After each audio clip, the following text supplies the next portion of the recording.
Good evening. So how's it going out there, Facebook family?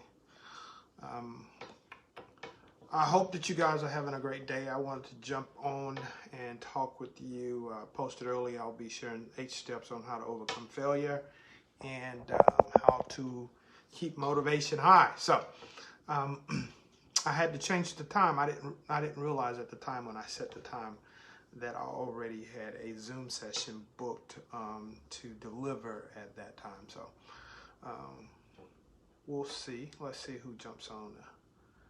Kind of, I'm gonna share it with this group right here.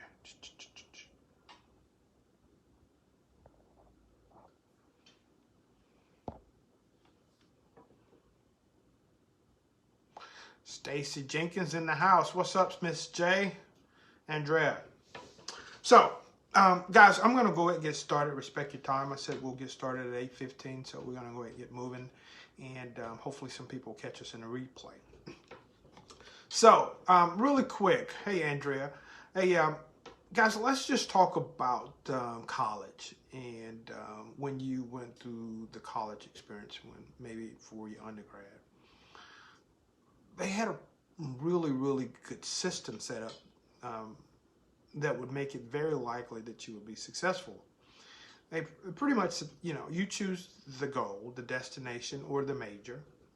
And based on that, we'll tell you what, you're going to probably need about 120 credit hours. And we'll tell you how many electives you need, how many core subjects you need, and whether you need an internship or all of that good stuff.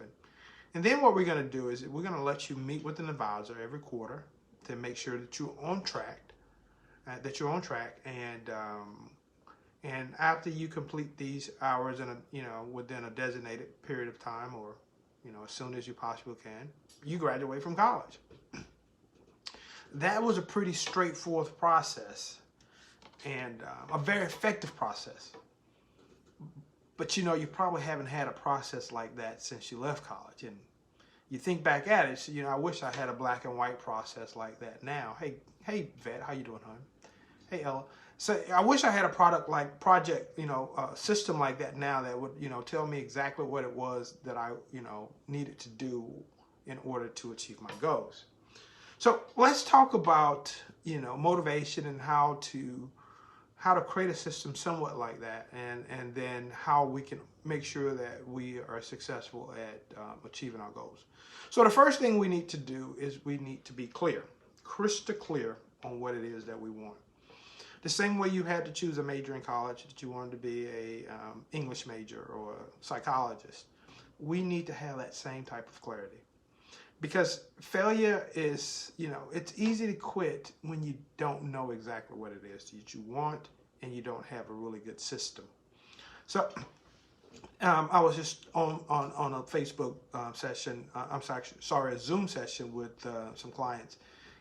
We were doing the Live Boot Camp, and I asked her what it was exactly she wanted to do. And she started talking, and she was giving me some details and some, but she didn't know exactly. So by the time it was all said and done, we knew exactly what she wanted to do. And the light bulb went off, and she's like, "Yeah, that's it. That's exactly what I want to do." So if you're don't know exactly what it is that you want, it's likely that when you run into a tough time, you quit, because there's just not enough clarity in order to keep going. Second is you need belief. You got to have enough faith. I used to think that the goal began with, that success actually began with the goal, but it actually begins with enough belief. If you don't have enough belief, I'm a little tired, you can't even set the goal. It'll scare the crap out of you. You'll be like, I'll just rather stay with what I'm doing in order to guarantee that I don't fail. See, there's this thing that's called the law of the lid that John Maxwell talks about. And it basically says that whatever your lid is, you can't outperform it. So if you have a belief system of a 4, then you're not even comfortable in the company of people that's 5 and above. You will seek to be where you're comfortable. And so if you perceive that a girl that you want to date is a 7 or an 8, and someone wanted to introduce you to her, you probably say, nah, that's okay. I don't want to date her. I don't even want to take the chance because I fear rejection. There has to be enough belief in order to move forward. You can even sit in a chair unless you believe that you could. In order to drive down the road, down the interstate, you just have to believe that each car is going to stay in its lane, and you're going to stay in your lane, and you're going to reach your destination safely. Other than that, you'll stay at home. You'll be afraid of driving. So there has to be enough belief, and if there's not, then even when there's almost no chance of failure, you'll still find a way of failing. Then you have to master goal setting, right? So I was talking with the group earlier, and we were talking about setting goals. Sometimes you may say, hey, I want to graduate from college.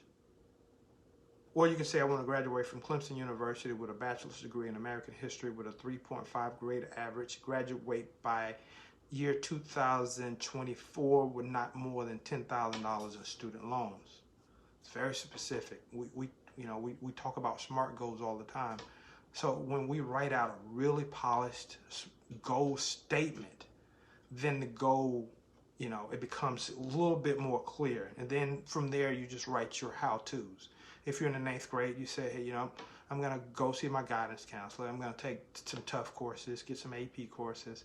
I'm a little rusty in math, so I need to get a tutor. I'm going to join the ROTC, so when I get to college, I'm going to, be an ROTC, so they'll help pay for college so that I can keep it under the $10,000. I'm going to work hard to take some practice exam, get my SAT scores up to where I need to be. So it's just kind of reverse engineering it. You're graduating from college and you're starting right where you are, and then you're going to draw a straight line. So if you want to overcome failure or make it less likely that you'll fail, you got to have a really good goal, mastery of goal setting. So when you know how to set goals and you have a really good plan, you have all your how-tos in place, then, it's just a matter of, taking each step to make sure that the goal becomes a reality. So once you have your goal set in place, now you need a definite plan. So in this Live Bootcamp, what we do is we talk about creating a definite plan. And a part of that definite plan is creating a mastermind. And that's a group of people that's willing to, help you write out your goal, set it, get it all set up, make sure that it's rock solid, and then meet with you once every 2 weeks to kind of keep you encouraged, to make sure you're on track, that you're finishing it off. So when we think about the movie Hidden Figures, what they had was a gigantic mastermind of how to accomplish a goal, a bunch of people working together in order to make it happen. So when I was just talking with this young lady, and this in the Live Bootcamp, and she was explaining to me what she wanted to do, and she said that, and I helped her to understand that she wanted to advocate on the behalf of kids with special needs. She said, that's it. So I, at that time, was a part of her mastermind, helping her to polish off her thoughts, helping her to see. So when you have your goal, you have your subconscious mind working on your behalf, you have a group of people, maybe mentors that's already doing what you want to do, that's a part of your mastermind, and you have someone that's really there that's kind of helping you see and understand the process, the same way it was when you had a college advisor, then it becomes less likely that you will fail at your goal. So you got a goal, then you have a definite plan, and you got a group of people that's there that's helping you to understand and make sure that you have a crystal clear path toward your goal. And then you use the number 5th step is you use your time and energy wisely. Guys, so how do you use your time and energy wisely? So a part of the program is what I teach is that you read your goal statement every night before you go to bed. Then you look at your how-to list and you decide on the 3 to 4 things that you're going to do the next day before you go to bed. And while you sleep, of course, the subconscious mind is still working, and it's working on your behalf, sending you thoughts and ideas. When you wake up in the morning, you take the time with a piece of paper and write out whatever's been brought forth that will help you to polish off your plan and to help you move forward. So you read the goal statement at night, You write out the 3 to 4 things you want to do toward making your goals a reality the night before you go to bed. You get up in the morning, you take 10 to 15 minutes to be still and listen. Write out a few thoughts and ideas, and then you execute those 3 to 4 things that you're going to do every day toward your goal, just like you did in college. So, number 6 is you develop really good habits. All right, and good habits means that you're not procrastinating. You're actually going to do what it is that you say you're going to do. You've developed enough willpower, enough discipline to do what needs to be done first, that you can establish priorities, and that you're going to move forward in a very powerful way in order to get the goal accomplished. Number 7, you mind your garden. Mind your garden. Those are your thoughts, right? If you don't pay attention to your thoughts and pay attention to what you're thinking, your mind, the self-critic that's there, will start to derail. That's too hard. It's going to take too long. You sure you want to do this? You know, if you don't listen to her or him and begin to talk back and push forth in a powerful way, you'll kind of allow those negative thoughts to cause you to overthink or to say to you it's not worth it, and you'll start to procrastinate, and next thing you know, the goal has fallen by the wayside. And then number 8 is have people to support and encourage you when things get tough, because they will get tough. You know, everything is, you know, everyone can do it when it's easy, but only a few can do it when it's hard. So you're going to need encouragers that, you know, when you run into a tough time, to say, you know, to remind you of who you are, to remind you of why it's important. Also, there are connectors that can connect you with people that can help you overcome the problem, you know, to tell you to call this particular person that has possibly some answers that, you know, get you around that circumstance or situation. So you're going to always need encouragers as well. So those are the 8 steps that you're going to need to keep motivation high and to keep working toward your goals. And those are, you know, really, really good steps in terms of remembering and practicing in order to overcome your goals. The last thing I'm going to finish off with is that, you know, after you graduated from college, you probably went into a broad field within your area, and it was a good place to get a good foundation and start to work, and you did some of everything, just learning the particular business, almost like a contractor. You know, they'll do windows, they'll do cabinets, they'll do electrical, they'll do plumbing, and they get a really good base, really good foundation of the whole construction process, and then they specialize. So if you find yourself about 38, 40 years old and it's like, you know, something else is missing, it's now because you have that good foundation, and now you want to operate in your genius zone. Only the things that bring you a ton of joy, that you get experience out of. So you're no longer interested in being this. You may just specialize in building privacy fences. That's all I do now, because it brings you a ton of joy. So, you know,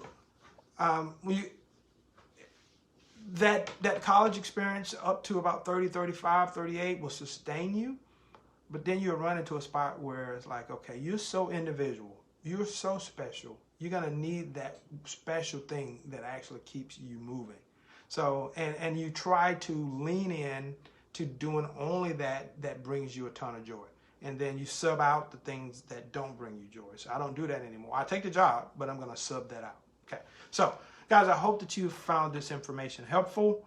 Please, you know, share it with a friend. And for those that's probably going to watch it in the replay, click and share, like, send me your thoughts and comments.